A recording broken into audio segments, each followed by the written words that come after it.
दोस्तों, आज फिर हम ये ब्लाउज़ देखिए वर्क वाले ब्लाउज़ की कटिंग लेके आए हैं। चलिए इसकी कटिंग करते हैं। ये इसका नाप है। सबसे पहले हम इसकी नाप ले लेते हैं। कमर इसकी 14 इंच है, चेस्ट है 17 इंच, यानी कि ये 34 इंच का ब्लाउज है। लंबाई भी एक बार नाप लेते हैं। इसकी लंबाई 12.5 13 इंच रख रहे हैं। गला 9 इंच है। चलिए सबसे पहले हम अस्तर को बिछा करके अस्तर की कटिंग करेंगे। लंबाई 13 इंच है, गला 9 इंच है, कमर 14 इंच है, ब्लाउज 34 इंच का है। सब मैंने इस पे नोट कर लिया है।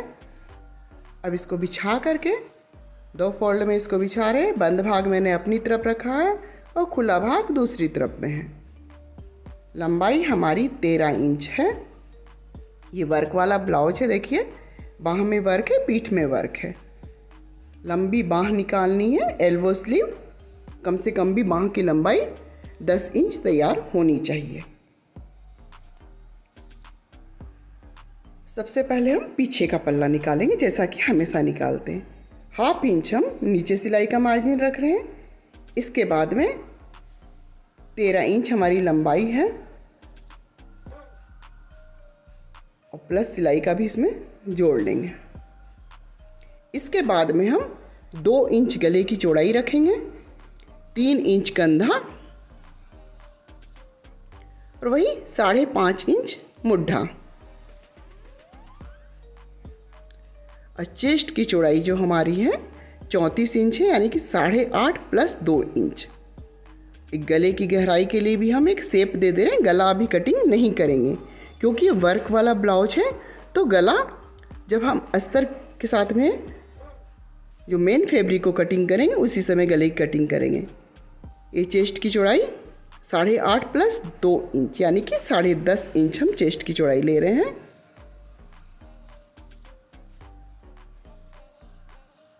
और नीचे में 1 इंच माइनस, यानी कि 9.5 इंच लेंगे।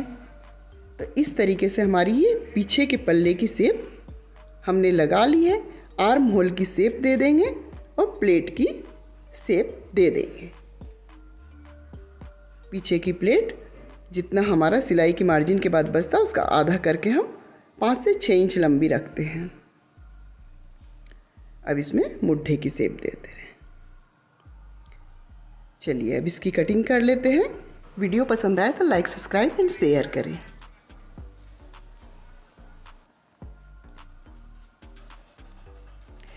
गला नहीं काट रहे हैं, डायरेक्ट काट लेते हैं। ये मुड्ढे की कटिंग और इसके बाद बगल की। अब हमको क्या करना है, इसी पल्ले को रख करके फ्रंट पार्ट की कटिंग करेंगे।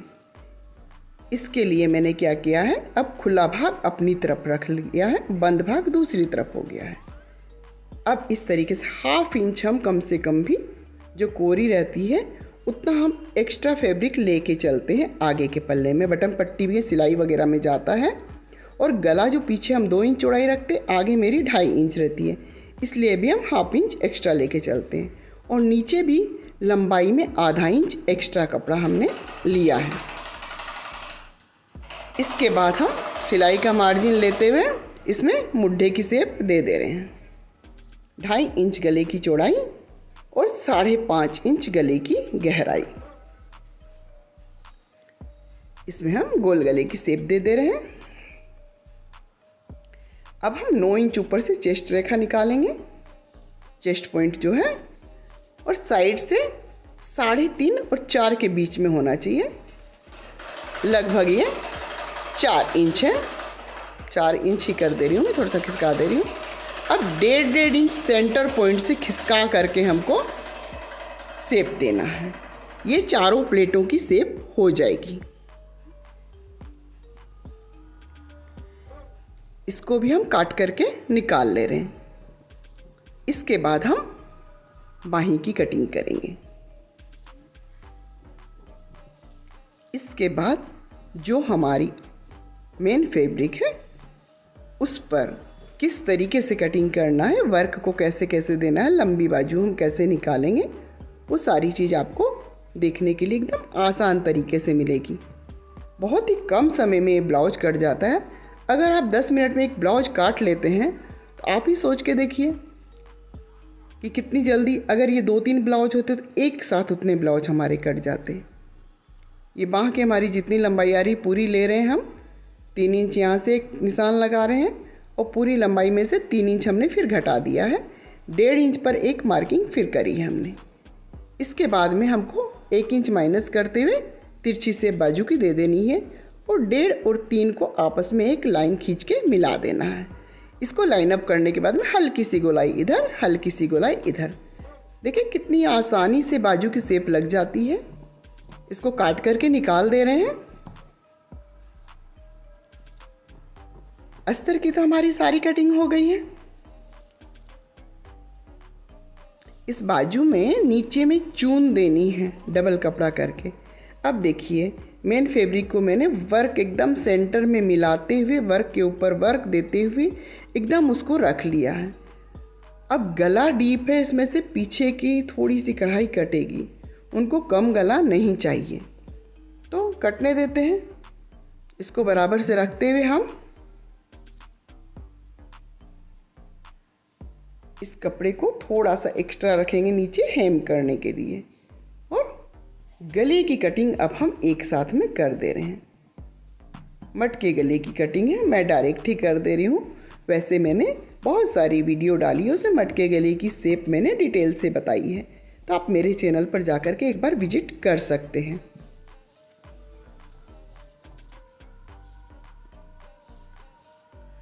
मुड्ढे की भी कटिंग कर ले रहे हैं। इसके बाद में बगल की कटिंग नीचे से बाद में काटूंगी। इसको कटिंग करने के बाद में फैब्रिक जितनी हमको हेम के लिए रखनी है। चलिए कट गया है। नीचे से एक्स्ट्रा कपड़ा जो उसको काट करके हटा दे रहे हैं। पीछे का पल्ला हमारा अस्तर में भी कट गया। अब फ्रंट पार्ट निकालेंगे। ये बाजू वाला कपड़ा इधर ही रहने देते हैं, यहाँ से हम फ्रंट पार्ट की कटिंग कर लेंगे। इसमें से हमको नीचे चून देने के लिए भी कपड़ा निकालना है, इसलिए हम कपड़े को कहीं पर खिसकाएंगे नहीं। ये हल्का सा वर्क आ जाएगा इसके कंधे में, उसको सिलाई में मेकअप कर देंगे। देखिए इस तरीके से रखते हुए इसको हम काट करके निकाल ले रहे हैं। फैब्रिक ये फिसलने वाली है, इसलिए फैब्रिक को ज़्यादा इधर उधर नहीं करना है। इसमें तो हमको कुछ करना नहीं है, इसी को रख करके पूरी कटिंग कर रहे हैं। बस लंबाई में हमने एक्स्ट्रा फैब्रिक ली है जो कि आगे के पल्ले में हेम करने के काम में आ जाएगी। इस तरीके से आगे का पल्ला भी हमारा बहुत जल्दी कट जाएगा।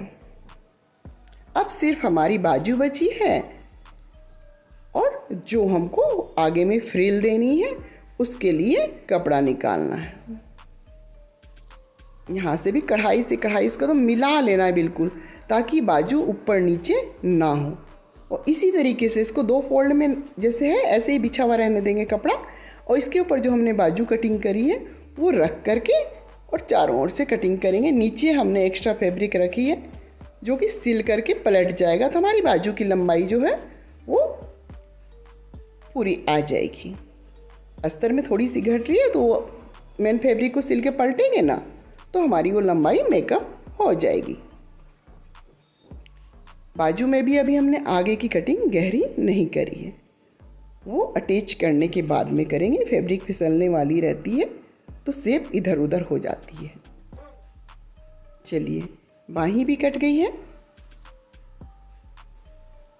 देखिए इसको ऐसे सिल के तो इतना हमारा लंबाई बढ़ जाएगा, आ जाएगी हमारी बाह की लंबाई, और नीचे फ्रिल लगेगी सो अलग। मिलते हैं नेक्स्ट वीडियो में, बाय बाय।